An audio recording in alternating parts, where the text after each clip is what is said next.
Voici Mark Zuckerberg. Il était très au courant des thèmes de l'interview, donc on était vraiment surpris de le voir si nerveux.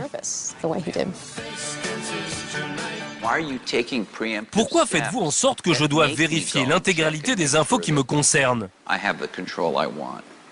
Je pense qu'il faut comprendre comment le système est conçu pour saisir son mode de fonctionnement.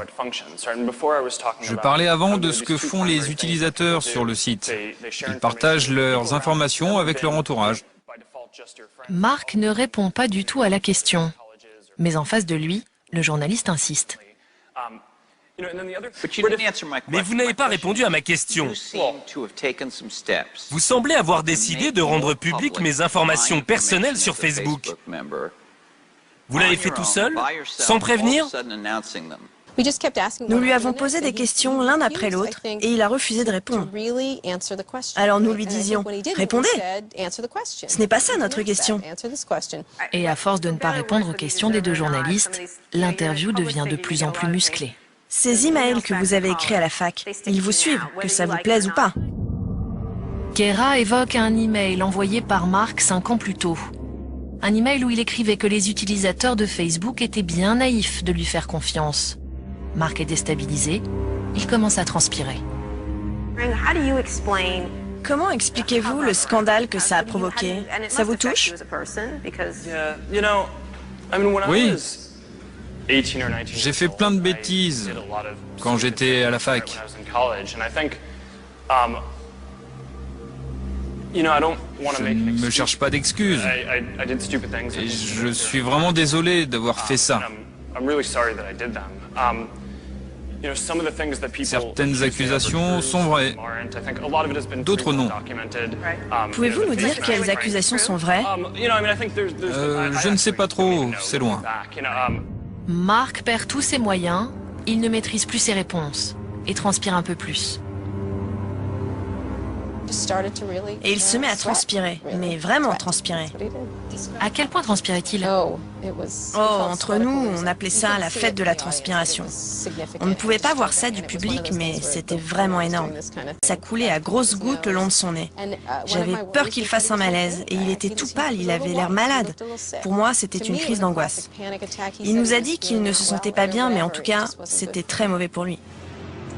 Pour détendre l'atmosphère, Kara interrompt l'interview et tente une petite plaisanterie. Vous voulez retirer votre sweat? Non, je ne l'enlève jamais. Je sais, mais il y a des femmes dans le public qui aimeraient bien que vous l'enleviez. Non,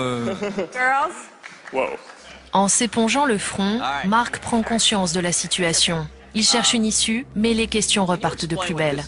Pouvez-vous expliquer ce qu'est la personnalisation instantanée, pourquoi vous l'avez fait et à quoi ça sert pour vos utilisateurs?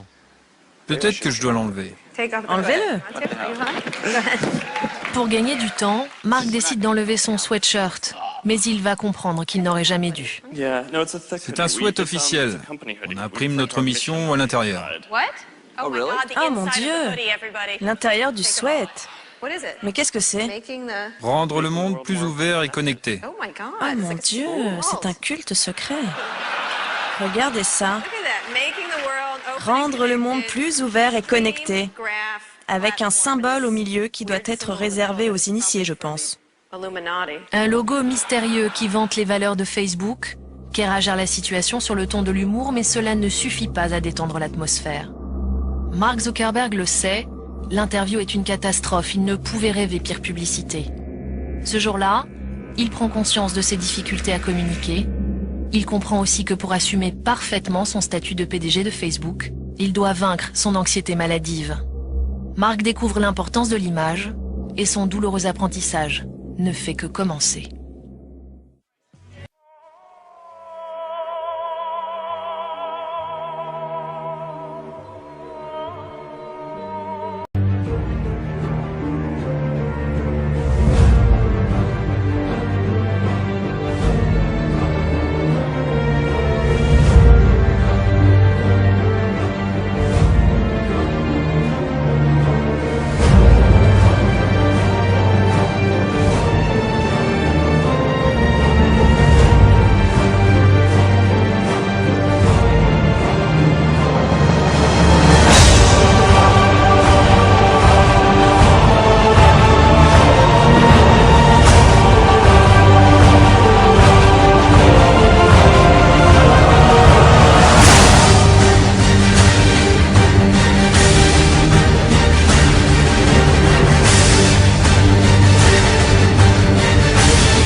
fondateur d'Axel, Freddie Mimi, offre 12 700 000 $ de ses partenaires de Venture Capitalist.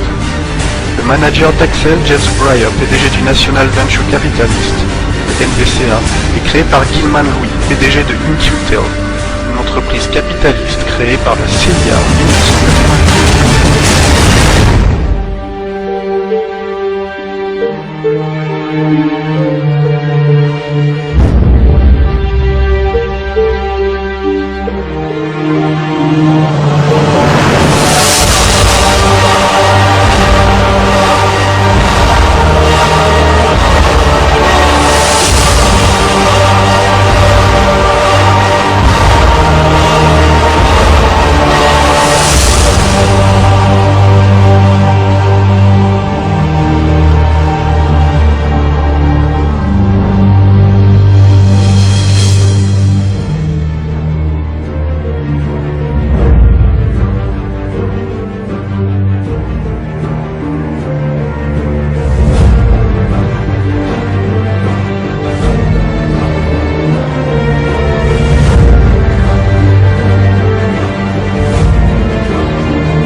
من فئة $1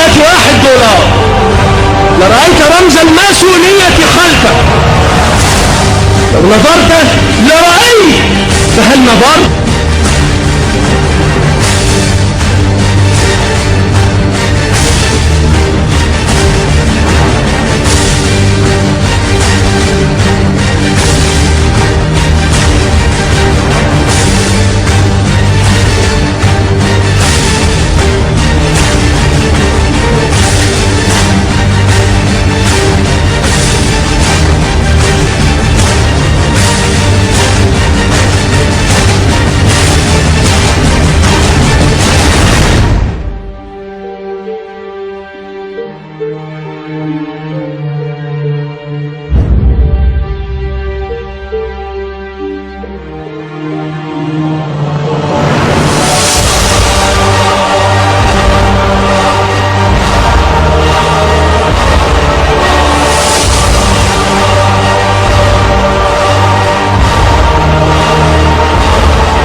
هذه المواقع هي من ساهمت مساهمة كبيرة، وأنا أعتبر أن الحزب القوي والحزب الخطير الذي كان يضرب ضد الاستبداد هو حزب الفيسبوك، واعتبر أن الفيسبوك وهو الموقع الاجتماعي الذي نشر كل فظائع هذا النظام طيلة سنوات هو الذي حرك الشارع، هو الذي حرك الشارع.